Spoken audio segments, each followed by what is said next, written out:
ሀብታሙ አሸናፊ እንዲሁም በቃሉ እንደምን ዋላችሁ? እስቲ በመጀመሪያ ከሀብታሙ ጀምራለሁ። ሀብታሙ በኢትዮጵያ ኦርቶዶክስ ተዋሕዶ ቤተክርስቲያን አከባበሩ ምን ይመስላል? የት ቤተክርስቲያን ነው የምትገኘው?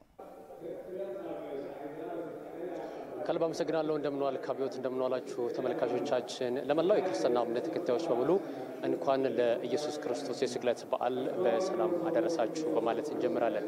እንግዲህ በአሁኑ ሰዓት እኛ የምንገኘው በኢትዮጵያ ኦርቶዶክስ ተዋሕዶ ቤተክርስቲያን በካቴድራል ቅድስት ሥላሴ ነው፣ በመንበረ ጸባዖት ማለት ነው። በዚህ ቤተክርስቲያን ላይ የኢየሱስ ክርስቶስ የስቅለት በዓልን የተመለከተ በሃይማኖቱ ዘንድ የሚከናወኑ እጅግ በርካታ ስነስርዓቶች አሉና በእነዚያ ስነስርዓቶች እየተከበረ የሚገኘውን የኢትዮጵያ ኦርቶዶክስ ተዋሕዶ ቤተክርስቲያን የስቅለት በዓል ላይ ነው ታድመን ያለ ነው። እንግዲህ በመንበረ ጸባዖት ቅድስት ሥላሴ ቤተክርስቲያን በርከት ያሉ የኢትዮጵያ ኦርቶዶክስ ተዋሕዶ ቤተክርስቲያን እምነት ተከታዮች የኦርቶዶክስ ተዋሕዶ አማኞች ወደዚህ ስፍራ በመምጣት እንግዲህ ምስጋና እያቀረቡ ይገኛሉ፣ ስግደትን እያከናወኑ ይገኛሉ። እንደሚታወቀው ባለፉት 2 ወራት ገደማ የኢትዮጵያ ኦርቶዶክስ ተዋሕዶ ቤተክርስቲያን የኢትዮጵያ ኦርቶዶክስ ተዋሕዶ አማኞች በጾም በጸሎት በታላቁ አብይ ወራት እንግዲህ በጾም በጸሎት ጊዜያቶችን ሲያሳልፉ እንደነበር ይታወሳል። በዚህ ሳምንት ደግሞ የኢየሱስ ክርስቶስን የሕማማቱን በማስታወስ በተለያዩ ስነ ስርዓቶች ሲያከብሩ ቆይተው በዛሬው ዕለት ደግሞ የስቅለት መርሃ ግብሩ ነው እንግዲህ እየተከናወነ የሚገኘው። ኢየሱስ ክርስቶስ ክርስቲያኖች እንደሚያምኑት ከ2017 ዓመታት በፊት ወደዚች ምድር በመምጣት ለሰው ልጆች ድህነትን ይሰጥ ዘንድ በመስቀል ላይ መዋል ነበረበት። ይህንንም በማድረግ እንግዲህ ክርስቲያኖች ድነትን አግኝተናል፣ በሱ ስቅላት እኛ ድነናል፣ በሱ ደም እኛ ተፈውሰናል ብለው ያምናሉና የዚሁ መርሃ ግብር አካል የሆነው ነው እንግዲህ በየዓመቱ የሚታወሰውን እሱን በዛሬው ዕለት እየተከበረ የሚገኘው ማለት ነው። በመንበረ ጸባዖት ቅድስት ሥላሴ ቤተክርስቲያን የኢትዮጵያ ኦርቶዶክስ ተዋሕዶ አማኞች በርካታ ቁጥር ያላቸው ሃይማኖታዊ ስነስርዓቱን በሚያዝና በሚመለከት መልኩ እዚህ በመገኘት እንግዲህ ስነስርዓቱን እያከናወኑ ይገኛሉ። በመንበረ ጸባዖት ቅድስት ሥላሴ ቤተክርስቲያን የኢትዮጵያ ኦርቶዶክስ ተዋሕዶ ቤተክርስቲያን ፓትርያርክ ብፁዕ ወቅዱስ አቡነ ማትያስ እና ሌሎች ከፍተኛ የሃይማኖቱ አመራሮች አባቶች በተገኙበት ነው እንግዲህ ስነስርዓቱ እየተከናወነ የሚገኘው። በጾም በጸሎት ነው። እንደሚታወቀው በስቅለት ዕለት ባለፉት ቀናትም በተለይ ደግሞ በዚህ ዕለት በልዩ ትኩረት ሰዎች ከትላንትና ማታ ጀምረው በጾም ነው ይህንን ጊዜ የሚያሳልፉት። ስግደቱ መርሃ ግብሩ የሚከናወነው በጾም ነው፣ በድካም ነው። ኢየሱስ ክርስቶስ ለሰው ልጆች የከፈለውን መስዋዕትነት በማሰብ ነው ክርስቲያኖች ይህንን ዕለት የሚያከብሩት ወይንም ደግሞ ስነ ስርዓቶቹን የሚያከናውኑት ማለት ነው። በዚሁ መሰረት አንዳንዶቹ እንደውም የዛሬውን ጾም ጀምሮ ነገንም በተመሳሳይ ጾመው ለትንሣኤው ምግብን የሚቀምሱ ጭምር እንዳሉ ይታወቃልና በዛሬው ዕለት እንግዲህ በጾም በጸሎት ነው ወደ ፈጣሪያቸው ቀርበው ክርስቲያኖች ለፈጣሪያቸው ለነሱ የከፈለላቸውን እያስታወሱና እየዘከሩ የሚገኙት ማለት ነው። እንግዲህ ቀደም ብለን ስናነሳ እንደነበረው በተለያዩ መርሃ ግብሮች ነው የተከናወነ የሚገኘው። የተለያዩ የክርስቶስን ሕማማት ክርስቶስ ለሰው ልጅ ብሎ የከፈላቸውን መከራዎች የሚዘክሩ መጽሐፍት በመነበብ እንዲሁም ደግሞ የተለያዩ ዜማዎች በመቅረብ ወደ ክርስቶስ በመቅረብ በአጠቃላይ ክርስቶስ ለሰው ልጆች የከፈለውን ነገር በሚያስታውስ መልኩ ነው በዚህ ቦታ ላይ እየተከበረ የሚገኘው ማለት ነው። በመላው ሀገሪቱ እንደሚታወቀው የኢትዮጵያ ኦርቶዶክስ ተዋሕዶ አማኞች ይህንን ቀን በዚህ መልኩ የሚያከብሩ ነው የሚሆነው፣ የሚመለከቱም ጭምር ነው የሚሆነው። ይህ የክርስቶስን መከራ እያሰቡ የመጸለዩ የመስገዱ ወደ ክርስቶስ የመቅረቡ ሁናቴ እንግዲህ የሚቀጥል ነው የሚሆነው። እስከ ምሽት እስከ 12 ሰዓት በኋላ ነው እንግዲህ የሚጠናቀቁ ተብሎ የሚገመተው። ክርስቶስን በዚህ መልኩ ክርስቲያኖች እያሰቡት መርሃ ግብሮችም በዚህ መልኩም እየተከናወኑ ያለበት ሁኔታ ነው ያለው። የኢትዮጵያ ኦርቶዶክስ ተዋሕዶ ቤተክርስቲያን ፓትርያርክ ብፁዕ ቅዱስ አቡነ ማትያስ ቡራኬያቸውን እየሰጡ ህዝቡም ምእመኑን ቡራኬውን እየተቀበለ የስግደት መርሃ ግብሩን እያከናወነ ያለበት ሁኔታ ነው ያለው። አብዮት ሀብታሙ መስመር ላይ ትቆየናለህ። ወደ አሸናፊ እንሻገራለን። አሸናፊ አንተ ደግሞ የምትገኘው ከኢትዮጵያ ካቶሊካዊት ቤተክርስቲያን ነው። እስቲ እንደሚታወቀው እንግዲህ በነቢያት የተጻፈው ትንቢት ይፈጸም ግድ ነውና ኢየሱስ ክርስቶስ ከድንግል ማርያም ተወልዶ በኋላም በመስቀል ላይ ተሰቅሎ ስለ ሰው ልጆች ራሱን ቤዛ አድርጎ አሳልፎ ሰጥቷል፣ በእምነቱ መሰረት ማለት ነው። ዛሬ ደግሞ ይሄ የስቅለት በዓል እየተከበረ ነው። እስቲ በኢትዮጵያ ካቶሊክ ቤተክርስቲያን አከባበሩ ምን ይመስላል? አመሰግናለሁ አብዮት። በኢትዮጵያ ካቶሊካዊት ቤተክርስቲያን በድምቀት ከሚከበሩ በዓላት መካከል አንዱ ይህ የኢየሱስ ክርስቶስ ስቅለት በዓል ነው። በዛሬው ዕለት እንግዲህ አዲስ ሚዲያ ኔትወርክ በአዲስ አበባ ሀገረ ስብከት በኢትዮጵያ ካቶሊካዊት ቤተክርስቲያን የልደታ ማርያም እንደዚሁ ካቴድራል ቤተክርስቲያን ተገኝቷል።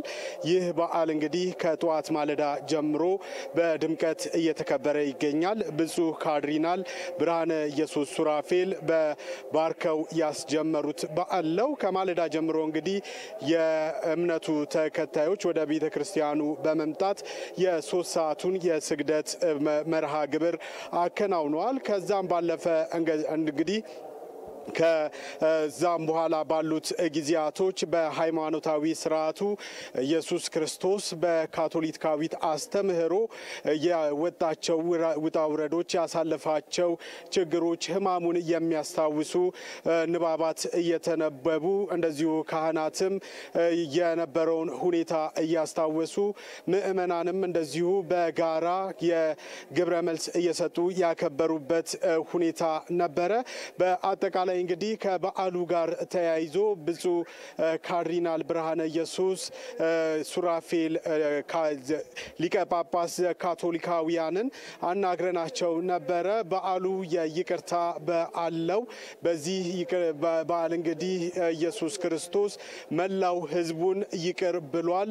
እየሰቀሉትም እንደዚሁ ይቅርታ የሚል ቃልን አስተላልፏል። እኛም በምድር ላይ ስንኖር በይቅርታ መመላለስ አለብን። የበደሉንን ይቅር ማለት አለብን። እንደዚሁ መኖር አለብን። ምህረትንም ማድረግ ያስፈልጋል የሚል ሀሳብ አንስተውልናል። ከዛ ባለፈ እንግዲህ በቀጣይ ከእሁድ የሚከበረውን የፋሲካ በዓልን ምክንያት በማድረግ እንደዚሁ ካቶሊካዊት ቤተ ክርስቲያን ምእመናንን በማስተባበር እንደዚሁ የገቢ ማሰባሰብና የእርዳታ መሰብሰብ ከልብስ እንደዚሁ ከምግብ ከተለያዩ ከቁሳቁስ ጋር በተያያዘ እርዳታ ማሰባሰብ እያከናወነች እንደሆነና በቀጣይ ቀናት ለተመረጡ ተጎጂዎች እርዳታው ለሚያስፈልጋቸው የማህበረሰብ ክፍሎች በዝቅተኛ የኑሮ ደረጃ ላይ ለሚገኙ ነዋሪዎች እንደሚከፋፈልም ያነሱበት ሁኔታ ነው ያለው። ምእመናኑንም እንደዚሁ ከዚሁ ጋር ተያይዞ ከዛሬው ቀን ጋር ተያይዞ እንደዚሁ ጠይቀናቸው ምላሽ ሰጥተውናል። በዚህም በሰጡን ምላሽ በይቅርታው መመላለስ እንዳለባቸው እንደዚሁ ይህንኑ አስተምሮ ተከትለን መንቀሳቀስ እንዳለባቸው አንስተውልናል። በአጠቃላይ እንግዲህ ከዚህ በኋላ በካቶሊካዊት ቤተክርስቲያን የ6 ሰዓቱ የስግደት ስነስርዓት እየተከናወነ ነው የሚገኘው። በቀጣይ የ9 ሰዓትና የ12 ሰዓት ስግደቶች የሚቀጥሉ ነው የሚሆነው። በአጠቃላይ እንግዲህ እስካሁን ድረስ ያለኝ መረጃዎች ይህንን ይመስላል። ለነበረኝ ቆይታ እጅግ አድርጌ አመሰግናለሁ። አሸናፊ መስመር ላይ ተጠብቀናል። ወደ ንጉሱ በቃሉ እንሻገራለን። ንጉሱ እስቲ አንተ ደግሞ የምትገኘው ከኢትዮጵያ ወንጌል አማኞች አብያተ ክርስቲያናት ካውንስል ነው። እንደሚታወቀው የኢትዮጵያ ወንጌል አማኞች የእምነት መሰረታቸው መጽሐፍ ቅዱስ ነው። በመጽሐፍ ቅዱስ መሰረትም ደግሞ ኢየሱስ ክርስቶስ በዛሬው ዕለት ስለ ሰው ልጆች ራሱን መስዋዕት አድርጎ ተሰቅሎ ሞቶ በሶስተኛው ቀን ሞት እንድል አድርጎ እንደተነሳ ነው የሚታመነው። የዛሬው የስቅለት በዓል እስቲ በኢትዮጵያ ወንጌል አማኞች አብያተ ክርስቲያናት ካውንስል እንዴት እየተከናወነ ነው?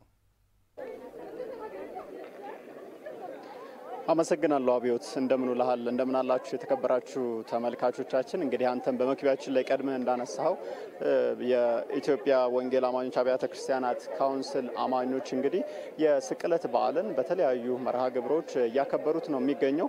እኔ በሚገኝበትም በ5 ኪሎ በሚገኘው መካነ ኢየሱስ ወንጌላዊት ቤተክርስቲያን በተለይም አማኞች መዝሙሮችን በማቅረብ ጸሎት በማድረግ እያከበሩት ይገኛሉ ማለት ነው።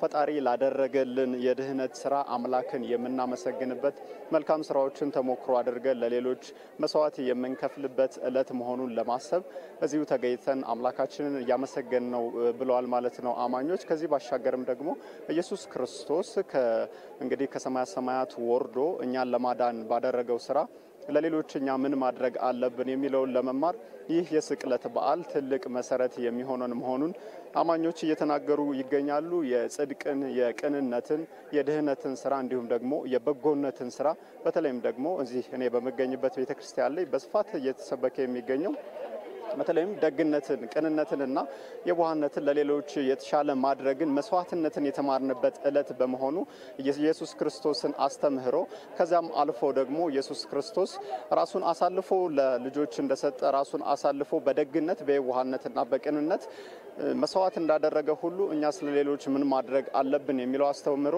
በስፋት በመዝሙር፣ በጸሎት፣ በዝማሬ እየቀረበ ነው የሚገኘው ማለት ነው። አብዮት በመላው እንግዲህ በክርስትና እምነት ተከታዮች ዘንድ የስቅለት በዓል ትልቅ ትኩረት የሚሰጠው በዓል ነው። እዚህም በተለይም ደግሞ አማኞቹ ይህንን በዓል ለማክበር ቀኑን ሙሉ ከጠዋት ጀምሮ በጸሎት በዝማሬና እንዲሁም ደግሞ በውዳሴ ነው እያከበሩት የሚገኙ ማለት ነው።